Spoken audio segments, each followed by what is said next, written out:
to hit record, even though I'll probably edit out some of the stuff in the beginning. Are we ready? Do we want to start? Do you want me to close this door in case it's noisy, or are you okay? It's a good question. It'll probably be more noisy if people are opening and closing it to come in. So I think maybe leave it open. Leave it open. Yeah, because this mic is pretty decent, and I think it like condenses background noise. So and there's not a lot of other things going on back here. yeah, I think that's why they put us. Yeah, that was actually my suggestion. So they were gonna have us behind the stage, idea. which I thought was great. We have like that whole room, but then I was like, you know what? Let's do the upper steam lab because most sessions are that way. So Perfect. that way. Perfect. Okay, then. Well, then I guess I'll go ahead and start. Okay. All right. Welcome to the Blending In podcast, everyone. I'm your host, Ashley Zarlo, and I'm so glad that you've joined us here in person for the very first live recording of the Blending In podcast. Today, I'm honored to have three of our very own Inland Area Innovative Educators here to talk about blending in EdTech. So before I start picking their brains, let's get to know them a little bit. My first guest actually serves on the IAQ board alongside me and is a teacher at this very school site we're sitting in today. She is well known on her social media platforms as Miss Mo Teaches, and she has gained quite the following because of the innovative ways that she gamifies learning for her students. So help me welcome Miss Lisa Mo. Hello, I'm so excited to be here. Thank you so much for being here. So Lisa, can you tell the listeners a little bit about who you are, your background in education, what you're currently teaching, and how you became known as Miss Mo Teaches? Yes, so I have been teaching now for about 7 years as a credential teacher, as I like to say, because prior to that, I've been teaching in our after-school programs within the city. I have a master's of science degree in ed tech from Cal State Fullerton. Woo woo, represent. And I just am a lifelong learner. So I am always going back to school in one way or another. I'm currently in school for my admin credential. And along with that came the role of Miss Mo Teaches. So I actually became Miss Mo Teaches because I was student teaching and my students wanted a way to continue to connect with me. So I created an email address that was Miss Mo Teaches. And from there, I realized the impact of working with other educators and the huge professional development that's happening online. Yeah, So there's a huge social network. Well, thank you for putting yourself out there like that so that we can all connect with you. Thank you. Our next guest is award-winning secondary social studies teacher from the Inland Empire, Kevin Roten, who recently published his first book titled Teach with Magic, in which he explores how to use Disney Imagineering techniques in the classroom. So welcome, Kevin. Hi, thanks for having me. Can you also tell us a little bit about who you are, your background in education, what you're currently teaching, and how you became an expert of sorts in this Disney Imagineering techniques in the classroom? Yeah, of course. First of all, thank you for saying it's my first book. That gives me some motivation to keep on going. I appreciate that. It was quite an adventure to write and publish a book, but I enjoyed it. I've been teaching now, this is year 21 or 22. At some point you lose count. I did 18 years-ish of middle school, and now I've been teaching high school for the last 2 years. So I'm now teaching government and economics at a public school here in Southern California, in Inland Empire. And the whole Disney thing, I've always been a huge Disney fan. I've always been a huge Disney nerd. And I got turned on to Marty Sklar, who was the longtime president of Disney Imagineering. I don't even remember how I got his book, but someone gave me his book, One Little Spark, and it's the 10 Commandments of Imagineering. And as I'm reading it, I'm going, this is what a classroom should be like. This shouldn't just be what Disneyland is like. This is what a classroom should be like. So that really just got me on a deep dive. I'm a history person, so you get me going on a topic and I'll dig deep. So I read everything I could about Disney Imagineering, and that spread out to reading about Walt Disney. And I've always been a huge fan of Disneyland and Disney stuff. So that's where the book came from. And it is those same 10 commandments just applied to the classroom. How would your classroom look if it was built by a Disney Imagineer? That's the idea. Nice. Okay, so fun fact, when I was in the classroom as a teacher, one of my favorite things to say to the students to dismiss them was have a magical day. And I was like inspired by the magic of Disney. So love it. All right, and the last guest today on our panel is my personal friend and colleague, Dr. Christina Brown. And I say doctor because she is a newly graduated Doctor of Ed, and I'm so excited to say that. She formerly taught middle school ELA and currently teaches adult English language learners in addition to her day job with me as an ELA instructional coach in Hemet Unified School District. So welcome, Tina. And can you tell us a little bit more about who you are, your background, and how you transitioned into your role as an instructional coach? Yeah, absolutely. I just first these are really impressive people that are here. So I'm excited to be a part of this. I started my journey a little bit differently, actually, across the sea. I actually started teaching in South Korea, kind of gaining my footing with that and coming back and really bringing what I've learned from students where English is not necessarily their first language and kind of bringing those different strategies into the classroom. So when I came back to the States, I started teaching English in both the middle school and high school and got really involved in what EL can do for adults. So in the evening, I also teach at a community college for just those communication skills for students who are adults that still want to bring in that communication and be a part of their community. So coming from the classroom, from 10 years of that classroom, just itching for something more. And so that kind of led into this instructional coaching and just really kind of getting to cast a wider net for students, as opposed to I didn't want it to be I'm leaving my students, but instead I'm kind of taking this opportunity to make a positive change for more students. So that's kind of what led me here. Yeah, I felt the same way when I jumped into instructional coaching. I like how you refer to it as casting that broader net. Yeah. All right, well, let's jump right into our discussion. I'm going to offer this first question to Lisa, but Kevin and Christina, please feel free to add to the secondary perspective on this. I'm sure that most people in this room understand the importance of building relationships with students and how that impacts the learning that takes place inside the four walls or virtual space of a classroom. So my first question is, how do you blend in opportunities to cultivate community among your students? Yeah, I think for me, we have our mindset of pre-pandemic teaching to now.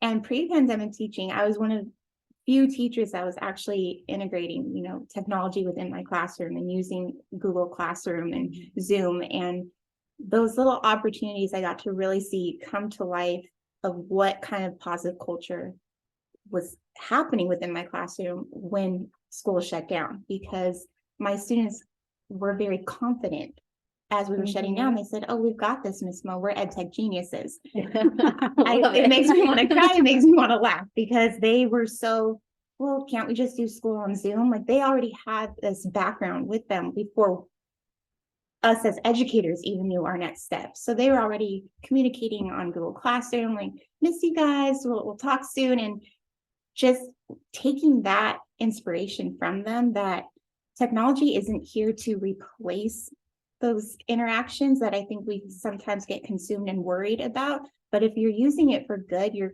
creating that social emotional space for them to actually connect deeper. And when they didn't have a classroom to go to or that normal aspect, we could sign on to Zoom and just be silly and dance together and sing together and create. It was never about the four walls. And that's something I found. It was never where we were at.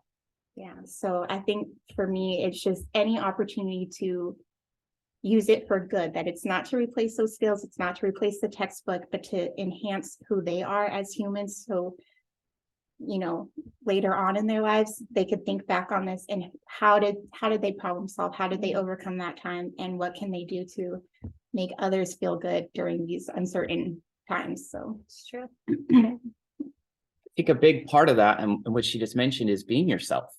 And, your class wasn't shut down, but they were online already. So when it went online, hey, we're still us. This is who we were before. This is who we are now. And that is so important. And I tell this to any new teacher who asks, how do I get my students to like me? Be yourself. Yeah. Be yourself. You got into teaching because you like other people, because you're a good person. So go be yourself. And that is proving to be very true at the high school. It was very true at the middle school. I bring my own interests. You talk about singing and dancing on Zoom. We do weird things in my classroom, which is hard to convince 18-year-old seniors to do, a lot harder than 7th graders, I'll tell you. But you do it enough and you're like, this is just who I am. I'm not asking you to do something weird. I'm just saying, hey, come into my world. And that's when the community gets real, like, because then they can drop their defenses and be themselves too. And that's such a powerful thing in the classroom. Yeah. And you guys talk about these environments that are, are cultivated in their community. And I think when I talk with teachers and we build these different communities and these conversations, that there's a huge hit in the beginning of the school year to have those like social emotional learnings and have those different opportunities. And sometimes we get kind of lost within the school year of like finishing the unit or like having to hit certain stakes, but really understanding what value that can do throughout the school year, to having that consistency with it and really getting to know the students. And like you said, providing the opportunity to be themselves. Like, it's not just a beginning of the year or like a Monday kind of opportunity. It's really being that consistent effort, constantly providing them to realize that it's to have fun, to smile, to laugh. Like, that's how you create that community. So things like, whether it's, figuring out how to blend it, whether it's like, I've done like a study guide activity with playing Jenga, or you bring in the digital piece of, the gamification of using like a site like Bamboozle, and just realizing that it's okay to continually embed them, that it's not just a beginning of the year kind of component, I think is what kind of stuck with me. The cultivation continues throughout the year. I love that. And Tina, I'm actually going to throw this next question to you. So you currently work with adult English language learners, but when you taught in our district, you taught a very diverse population of students too, which included not only EL students, but our special education students as well. So how do you blend in supports for all your students so that they can learn? Yeah, I think about this question, and I think back to when our site or my classroom first got like the one-on-one Chromebooks, and I was all in, like everything. We threw everything at them, and just like thinking back of understanding the intentionality of using Chromebooks or using technology, and that because you want to hit all students, it doesn't necessarily like assume that because they have a Chromebook, they're going to be able to do it. So I think just realizing not doing tech for tech's sake, but really looking and backwards planning of how technology can enhance the activity or lesson. Like, what's your purpose? Like, what's the intention of these different lessons, and kind of looking at what the supports that are necessary. So I think of how the planning goes, but also like reflecting and adapting as you go. So like period 1, there was an adjustment that needed to be made, like not fearing the constant like adaptations, adjustments, or getting the impact or reflective piece from students too, like what worked for them. So my mind goes specifically with like supports for across the board, the secondary students I work with and the adults, is my mind goes to like a station rotation model, because that allows you to have different activities as you rotate and see what different scaffolds or support can be used in those small groups and as a whole, like what's working. So I think of like, that's kind of a good bang for your buck in terms of like doing different activities with various supports and seeing what sticks. But technology like Pear Deck is a good one. Deck Toys, I really like that one as a site of just allowing the gamification to come through, but also provide the supports that aren't like diminishing confidence or students that are utilizing the supports. Yeah, Lisa, and how is that different for you in the elementary setting? I know she mentioned gamification and a few tools. What's that look like for you? Well, for me, it's with my students and getting that engagement factor into them and getting them actually interested in what we're learning. It's really, for me, getting their say, getting their voice, getting that, what is it that you want to learn? What is your area of, that you want to create or figure out in yourself? And I've been able to really zone in on that, especially this year with doing like stations and small group instruction, and really getting to work one-on-one with my students and see their skills improve, and see areas for my students that maybe came in not so confident with these, tools or their academics or learning, having things like project-based learning where they're doing the research, they're being the leaders of their own learning, they're owning their learning. And the more I introduce those choice boards to them, they're getting to figure out, hey, maybe I'm good at podcasting. Maybe I'm good, at video creating. Maybe I don't want my face or voice seen, so I'm going to build something or create something. And so just having those opportunities for them to express themselves, it's been such a game changer because none of my students are holding on to a label. They're not saying, oh, I'm the GATE student, so I should be able to do this, or I'm an RSP student, so I can't do that. That doesn't exist in the classroom. Yeah. Well, since you mentioned voice and choice, I'm going to throw this next question to Kevin. So Kevin, how do you blend in opportunities for students to have voice and choice in their learning? I love to say that I am a choice menu hipster and that I was doing it before it was cool. It was one of the very first things I started doing when I started teaching 20 years ago. And I can literally remember it was pre-digital days. So I had the instruction sheets for all these different options printed out in little folders. I did a whole color-coded system. The whole wall was covered. It was unbelievable. So I am a firm believer in letting students choose at some point in the unit. Frequently I do it at the end, but letting them choose the product that they want to create and the topic that they want to dig deep on. Yes, there are certain universal standards and themes that we're all going to cover, but then there are much deeper things to go into. So I've cultivated a list with a colleague of mine, and we sat down and just said, what are all the possible things we could see a student create in a history, social studies classroom? And we ended up with a list of like 80 things. And so they're all available online now. They're all out there. And it's so cool to see a kid, like Ms. Mo was just saying, hey, I can do that. I can write a poem. Yeah, sure. Go write a poem. See what you can do. Give it a shot. I can build with Legos. Yeah, sure. We were doing building with Legos in government yesterday. And it's just incredible to see the students get so excited. And they're like, for the first time ever, I have seniors. They're really hard to, get them going. They're like, oh, Ms. Rowan, come see what I made for representative government. Come see what I made for autocracy. They were so excited. And they got to choose, what government are you going to build? How do you, you could build it with Legos. You can build it with gummy bears around. It was this opportunity to do that. So all that roundabout way to say, find a way to build some learning menus into your class where your students are able to choose their product. They don't all have to do the same thing. We don't all do the same thing. My classroom doesn't look like the one next door. Give the kids that opportunity and you'll hear their voice come through their product. It's really, really cool to do. Awesome. I think of you tell yourself you're a hipster, you do it at school. I was kind of the late bloomer when it came to the choice boards, I feel like, because when we shifted to all online, that's when the challenge really hit for engagement, for at least for me, and what I was struggling with secondary, with middle school English, is that we had to get them engaged. And so those choice boards were kind of like that pathway for me to realize like what students can truly do if we give them voice and choice, if we provide that platform for them.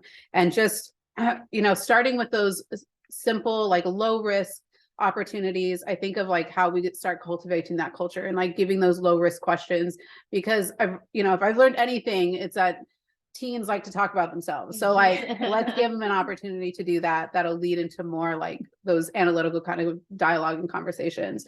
And so I think too about like a huge shout out to Flipgrid, or I think it's called Flip now, is that students can record themselves. I mean, they'll complain, but like I think that also comes with the choice of like, they can do it at home, or like you can provide that kind of atmosphere for them. I think when we did that in class, we took like manila folders and we stuck them together. So it was like their little office, so they can be in their office while they did those recordings, and they could share and have those different, those experiences, and providing realization, like those moments of like, I can do this. Like, and I think that's really what we're here for.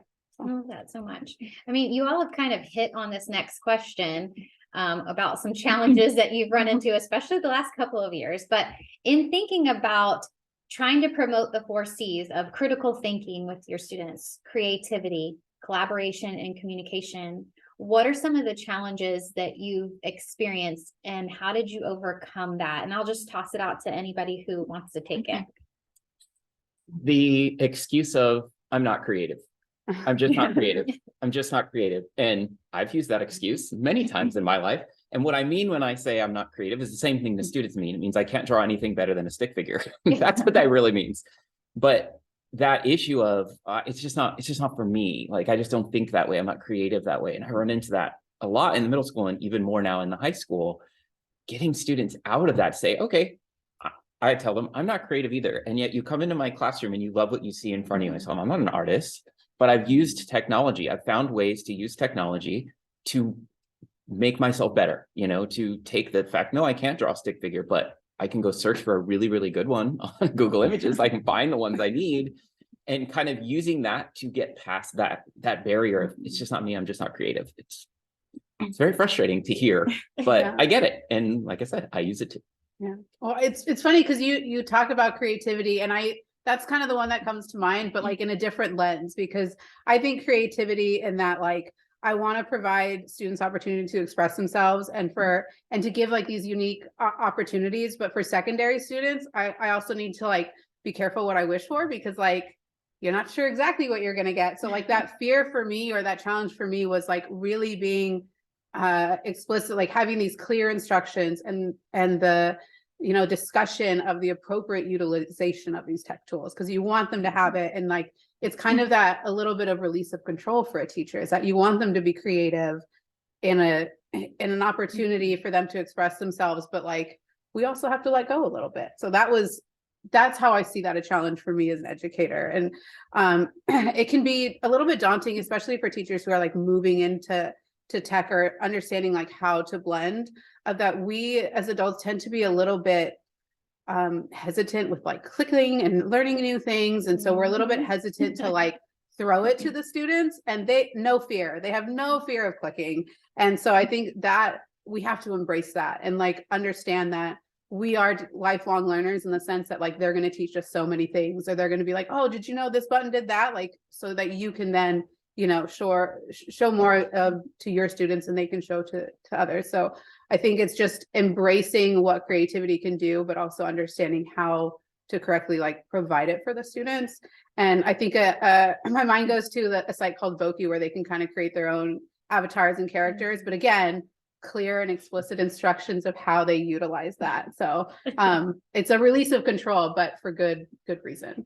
And you said that about releasing that control, and I think typically as teachers, yes, we come up with these plans, we envision it going one way, and we know better. It never goes the way we thought. Never. So I think that's part of that journey for ourselves, is that we're not just expressing these 4 C's for our kids, but modeling it for our kids as well. And so, when we talk about creativity or critical thinking, how often we're hearing our students just, I don't know how to do it. Yeah. I can't do this word problem. I don't know. And they haven't even read it yet. So, just kind of modeling that to them of, well, how can we solve this? What would you do? And like kind of posing that question back at them. I've seen them overcome those parts of it. But for like each one of these things, I think a challenge, again, I'm going to keep going back to this, but on Zoom, those black screens, they're not talking, they're not. Yeah. So we talked earlier about being ourselves. And for me, I am naturally the person that will dress up and be characters, and that's just me, but I'm not asking anybody else to be me. I'm asking them to be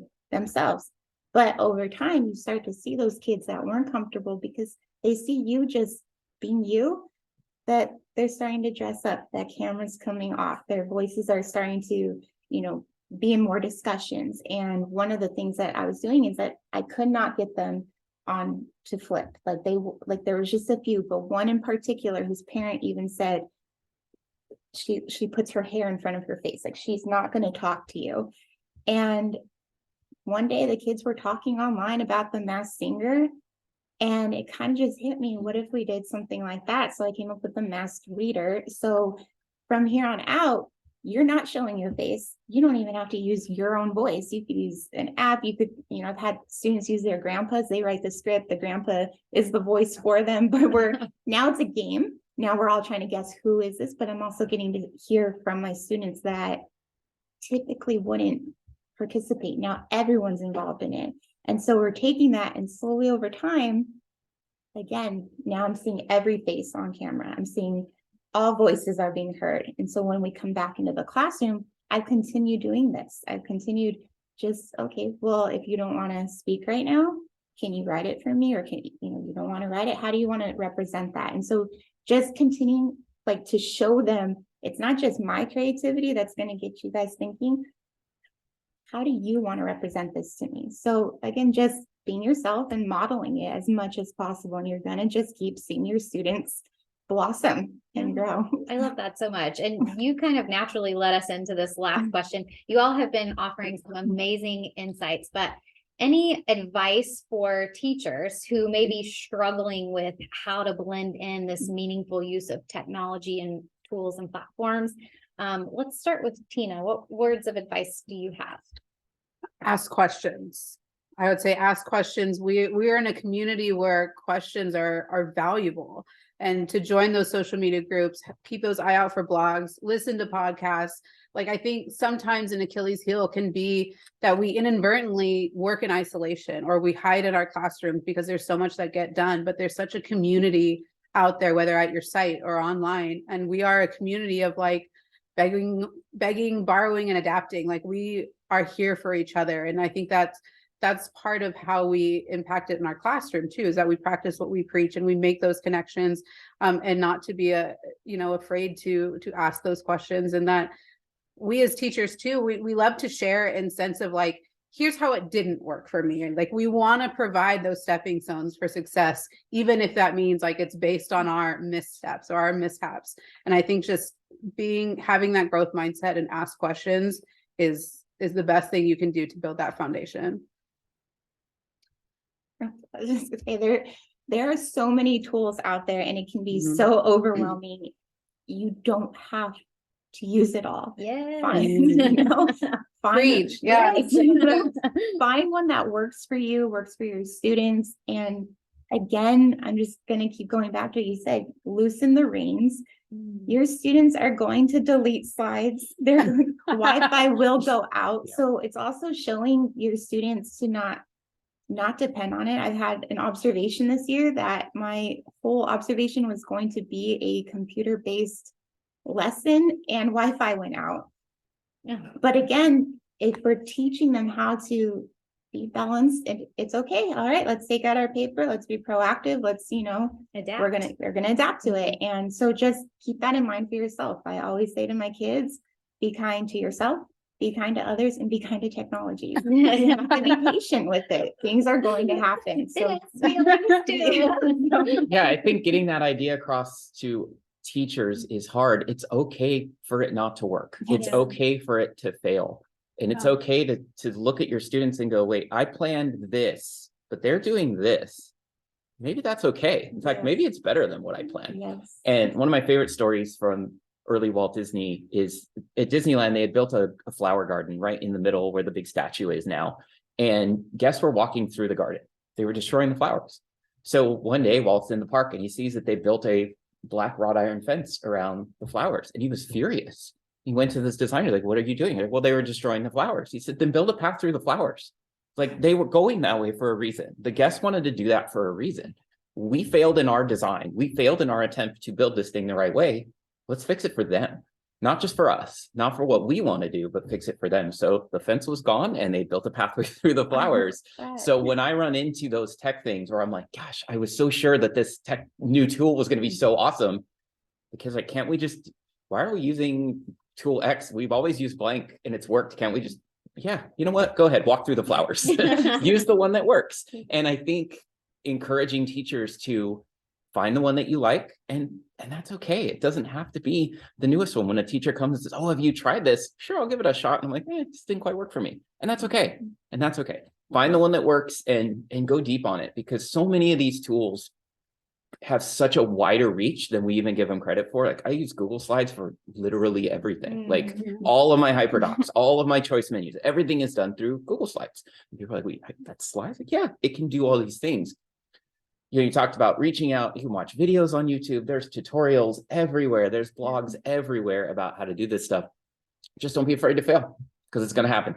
It's going to happen. Oh my gosh, guys, you have just brightened my day today. Like, this has been so much fun.